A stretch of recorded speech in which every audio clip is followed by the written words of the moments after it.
والمرسلين سيدنا ومولانا محمد وعلى آله وصحبه أجمعين أما بعد. Ayat yang pendek pada surah Al-Kawthar yang kita baca ini pendek sahaja ayatnya, tetapi huraiannya boleh kita katakan panjang juga, kerana pada ayat 1 itu perbahasannya sangat panjang tentang makna Al-Kawthar. Makna Al-Kawthar ini adalah nikmat yang banyak, yakni satu anugerah yang Allah berikan kepada baginda Nabi sallallahu alaihi wasallam. Jika kita lihat pandangan pengenalan pada surah ini mengandungi 3 ayat sahaja, surah yang pendek. Cuma para ulama berselisih pandangan tentang status surah Al-Kawthar, sama ada surah ini tergolong sebahagian daripada Makkiyah ataupun Madaniyah. Sebahagian ulama menyatakan bahawa surah Al-Kawthar ini adalah surah Makkiyah berdasarkan topik perbahasan surah ini, yakni surah ini diturunkan kerana cercaan ataupun makian orang-orang kafir Quraisy kepada Nabi, sehingga Allah menganugerahkan Nabi sesuatu kelebihan, ya. Kemudian kita lihat pada ayat yang pertama, Inna a'tainakal kawthar. Pada ayat yang pertama Allah menyatakan, sesungguhnya kami telah memberikan kepadamu wahai Muhammad Al-Kawthar, yakni satu nikmat yang banyak.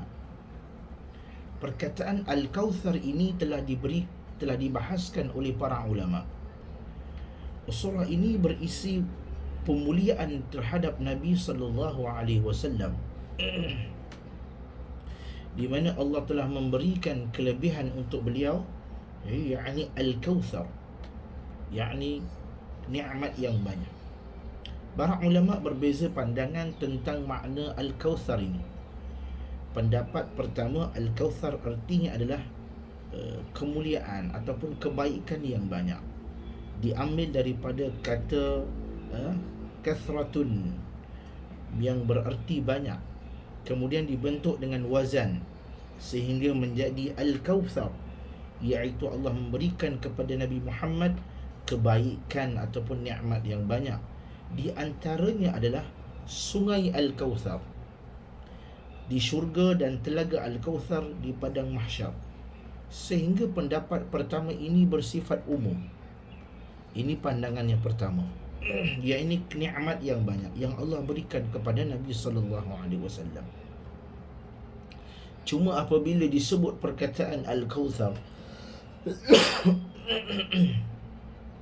apabila disebut perkataan Al-Kawthar, maka di sini pendapat yang kedua membawakan hadis tentang surah ini, yakni pendapat yang kuat dalam masalah ini, yakni adalah Al-Kawthar adalah khusus sungai di syurga, sebagaimana yang dikuatkan oleh banyak hadis, dan juga termasuk telaga Nabi sallallahu alaihi wasallam, yakni inna a'tainakal kawthar, kami telah memberikan kepada wahai Muhammad Al-Kawthar, yakni satu nikmat berupa air sungai ataupun telaga. Mari kita lihat perbahasan tentang telaga Kawthar ini. Daripada Anas, ia berkata, satu saat Rasulullah sallallahu alaihi wasallam di sisi kami. Saat itu beliau dalam keadaan tidur yang ringan, tidak nyenyak. Maknanya tidur tadi tidur ayam ataupun tidur yang ringan, tak nyenyak lah. Lantas beliau mengangkat kepala dan tersenyum. Kami pun bertanya. Nabi ini tidur di sisi para sahabat. Antara sahabat-sahabatnya adalah Anas bin Malik. Kemudian kami pun bertanya, mengapakah engkau tertawa wahai Rasulullah? Baru sahaja turun kepadaku satu surah, kata Nabi sallallahu alaihi wasallam. Lalu beliau membaca, Bismillahirrahmanirrahim, Inna a'tainakal kawthar fasalli li rabbika wanhar, inna syani'aka huwal abtar. Dengan nama Allah yang Maha Pengasih lagi Maha Penyayang, sesungguhnya kami telah memberikan kepadamu wahai Muhammad nikmat yang banyak. maka dirikanlah salat kerana Rabbmu dan berkorbanlah, sesungguhnya orang-orang yang membenci kamu dialah yang terputus. Apabila Nabi membacakan surah ini, kemudian beliau berkata, tahukah kalian apa itu Al-Kautsar? Nabi tanya kepada para sahabat, apa itu Al-Kautsar? Seolah-olah Nabi mengetahui apakah yang ingin ditanya oleh para sahabat. Lalu Nabi tanya dulu, kamu tahu tak Al-Kautsar itu apa? Lalu para sahabat berkata, Allah dan Rasulnya lebih mengetahui. Jawab Anas. Kemudian Nabi pun bersabda, فإنه نهر وعدنيه ربي عز وجل عليه. Al-Kautsar itu adalah sungai yang dijanjikan oleh Rabbku Azza wa Jalla. Khairun kathirun huwa haud, yakni memiliki kebaikan yang banyak. Sungai itu memiliki kebaikan yang banyak. Ia adalah telaga yang nanti akan didatangi oleh umatku. Huwa haudun taridu alaihi ummati yawmal qiyamah. Aniyatuhu adadun nujum. Nanti pada hari kiamat, sungai Al-Kautsar ini akan didatangi oleh umat Nabi SAW, termasuklah kita yang akan diberikan gelas. Gelas ni maksudnya bejana, gelas di telaga tersebut. Berapa banyak gelas tu? Gelas tu adalah sebanyak, kalau kita nampak bintang di langit, gelasnya banyak itu. Maknanya banyak sangatlah gelasnya. Namun ada sebahagian daripada hamba yang tidak dapat minum daripada telaga tersebut. Kemudian kata Nabi SAW, fayahtalajul ba'du minhum fa'aqulu rabbi innahu min ummati. Nabi kata, ada di kalangan umat aku nanti tak dapat minum. Siapakah yang tak dapat minum ni? Fayaqul, para sahabat tanya, siapa yang tak dapat minum? Kemudian Allah berfirman, ma tadri ma ahdathat ba'dak, yakni orang-orang yang mereka telah mereka-reka agama baru sesudah Nabi SAW, yakni mencipta amalan yang baru, ataupun lebih tepat lagi mereka membuat ajaran sesat, ajaran-ajaran yang tidak berdasarkan Al-Quran dan Sunnah, ajaran-ajaran yang direka-reka untuk tujuan-tujuan yang mengarut bahkan syirik, maka mereka ini tidak akan mendapat minum daripada telaga Al-Kautsar. Hadis ini menunjukkan bahawasanya termasuk Al-Kautsar adalah telaga Nabi SAW. Kerana tenaga yang dinamakan juga dengan Al-Kautsar kerana sumber airnya berasal daripada air sungai Al-Kautsar. Memang nama air sungai itu Al-Kautsar yang ada di syurga. Kata Ibnu Hajar Al-Asqalani, wa yutlaqu 'ala al-hawd wa la yutlaqu 'ala al-hawd Kautsar likaunihi yumaddu minhu. Dan telaga Nabi tersebut juga dengan Al-Kautsar kerana airnya berasal daripada dia juga, berasal daripada Al-Kautsar juga, di dalam Fathul Bari. Maka dalam hal ini, apabila disebut perkataan Al-Kautsar, yakni daripada air yang berada di syurga nanti, dan air itu akan mengalir sampailah kepada telaga Nabi SAW. Cuma telaga Nabi ni adalah telaga yang mana nanti di padang mahsyar. Air yang di syurga mengalir sampai kepada telaga Nabi. Kita tahu telaga Nabi ni telaga yang di padang mahsyar. Padang mahsyar ni satu padang yang panas, tidak ada sebarang tumbuh-tumbuhan. Manusia pada ketika itu dahaga, menghilangkan dahaga, maka tercari-cari, maka nak minum air daripada telaga Nabi SAW. Maka siapa yang dapat minum daripada air itu, merupakan satu keberuntungan, kerana Nabi mengenali dia. Berbanyakkan selawat kepada Nabi sallallahu alaihi wasallam. Ya. Kerana telaga itu merupakan telaga yang Nabi bagi minum kepada orang-orang yang mengikut sunnah dan memperbanyakkan selawat kepada Nabi sallallahu alaihi wasallam serta mengamalkan sunnah-sunnah Nabi dan tidak berdusta atas nama Nabi sallallahu alaihi wasallam. Dalam hadis yang panjang, an Abi Dzar qala qultu ya Rasulullah sallallahu alaihi wasallam, daripada Abi Dzar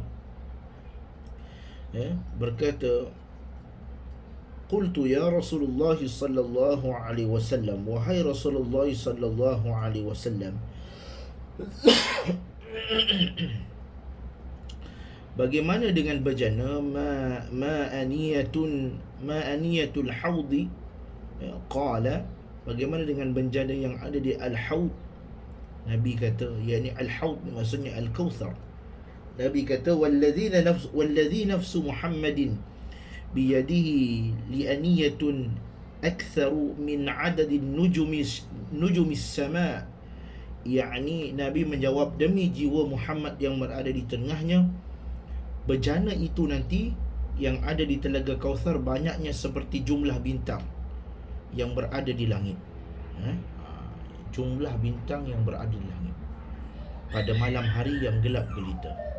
Wa kawakibiha alafil lail al-muzlimah al-mushiyati aniyatul jannah min syariba minha lam yadhma akhir ma alaihi yashkhubu fi mizaban.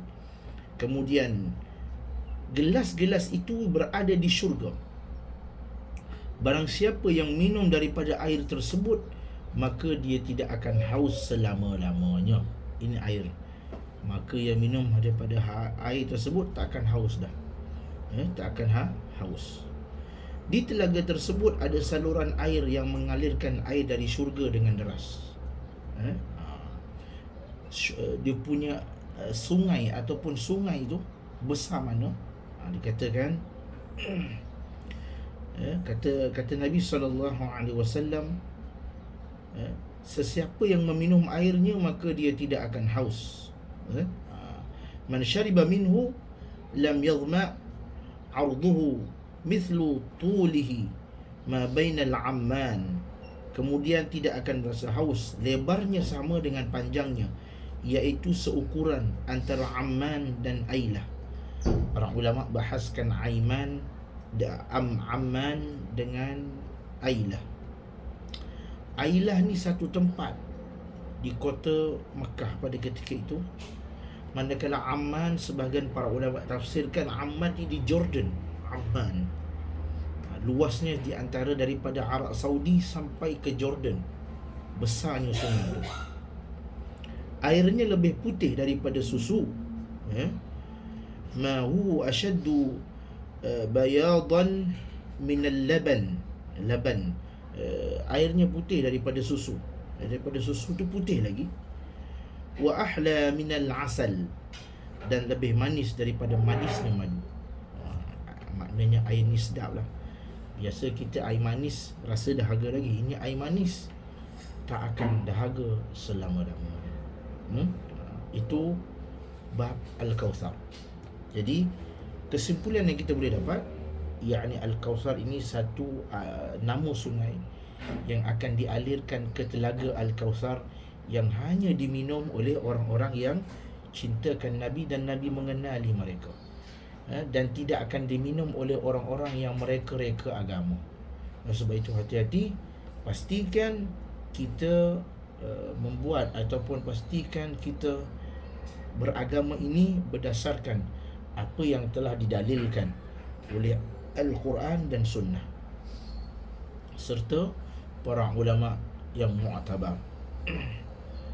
Kemudian Allah kata, fasalli li rabbika wanhar. Kat sini pensyariatan ibadah korban. Di sini kita kena korban. Maka dirikanlah salat kerana Tuhanmu. Fasalli, bangun dan salat. li rabbik, kepada Tuhanmu. Wanhar. Dan wanhar, perkataan an-nahar ataupun wanhar ini ialah satu simbolik kepada berkorbanlah. Sebab itu hari ibadah korban juga disebut Yaumun Nahar, iaitu ibadah korban, hari ibadah korban. Yakni satu ibadah yang mendekatkan diri kepada Allah. Sebab itu kita disunahkan untuk berkorban pada hari raya Aidil Adha. Oleh kerana itu, barang siapa yang menyembelih selain daripada Allah, maka dia telah terjerumus ke dalam kesyirikan. Nabi kata, la'anallah man dhabaha li ghairillah. Melaknat Allah, melaknat orang yang menyembelih selain daripada Allah. Yakni bermaksud apa dia? Yakni bermaksud sekiranya kita menyembelih bukan kerana Allah, kita menyembelih umpamanya menyembelih kambing hitam ataupun kerana upacara-upacara tertentu bukan kerana Allah, maka di sini haram hukumnya dan Allah melaknat orang tersebut. Dia telah syirik kepada Allah, syirik kepada Allah. Kemudian inna syani'aka huwal abtar. Sesungguhnya orang-orang yang membencimu dialah yang terputus daripada rahmat Allah. Yang dimaksudkan dengan ayat ini adalah orang-orang yang membenci dan memusuhi Nabi sallallahu alaihi wasallam. Akhirnya yang terputus dan tidak lagi menyebut pujian setelah matinya. Maknanya orang-orang yang membenci Nabi, akhirnya Allah yakni hinakan dia, hinakan dia. Sebab itu dalam Al-Quran disebut Abu Lahab, Abu Jahal, kesemuanya telah dihinakan oleh Allah Subhanahu wa taala. Orang-orang Quraisy menyatakan demikian kerana Nabi sallallahu alaihi wasallam tidak lagi memiliki keturunan laki-laki. Kesemuanya meninggal dunia. Maka Allah membalasnya dengan meninggikan pujian bagi beliau. Beliau dipuji oleh orang terdahulu dan kemudian di tempat yang tinggi sehingga hari pembalasan. Sedangkan yang memusuhi beliau, itulah yang terputus di belakang. Inilah keterangan daripada Al-Mustafa Al-Adawi dalam tafsir Juz' Ammah. Maksud daripada ayat ini adalah yakni orang-orang yang membenci Nabi, mereka cuba menghapuskan kerabat-kerabat Nabi ataupun keluarga Nabi. Sebab itu kebanyakan asalnya keluarga Nabi ini berada di Mekah dan sebahagian berada di Madinah. Apabila orang-orang ni cuba membunuh keluarga Nabi, akhirnya keluarga Nabi banyak berpindah ke Yaman dan pecahan-pecahan yang lain kerana nak menjaga keturunan mereka. Dan akhirnya kalau kita lihat, Allah mengangkat keluarga-keluarga Nabi ini, dan mengangkat keturunan-keturunan Nabi di antara orang-orang yang mulia. Akan ada keturunan-keturunan Nabi sallallahu alaihi wasallam yang diangkat oleh Allah Subhanahu wa taala. Oleh sebab itu, dalam ayat tersebut dikatakan Allah telah meninggikan pujian bagi Nabi. Mereka cuba untuk menghina Nabi, membunuh keluarga Nabi, menghapuskan keturunan-keturunan Nabi, tetapi Allah mengangkat. Dan di antara keluarga-keluarga Nabi ada di kalangan yang menjadi ulama, bahkan ada yang menjadi orang-orang yang saleh dan sebagainya. Maka dalam hal ini, walaupun cuma saya nak katakan di sini, sekiranya dia keluarga Nabi dan dia mendapat kesalehan ataupun dia mendapat ilmu yang baik, maka it's the best. Sebab itu ada juga di kalangan keluarga Nabi yang membuat kerosakan. Ada juga. Cuma yang kat sini disebut Allah mengangkat keturunan-keturunan yang mengamalkan sunnah Nabi dan dia termasuk dalam keturunan Nabi, maka Allah angkat darjah dia. Wallahu ta'ala alam. Mudah-mudahan ada satu yang bermanfaat pada hari ini. InsyaAllah nanti nota dan juga video akan saya berikan. InsyaAllah kita jumpa lagi pada minggu hadapan. Subhanakallahumma wa bihamdika Cuma ada beberapa orang lagi yang baru masuk, tak mengaji. Kita mengaji dulu. Antaranya Datin Rafi'ah, Datin Rafi'ah dengan Datin Rafi'ah sajalah, dengan Puan Lin Osman. Okey, cuba baca dulu, dipersilakan.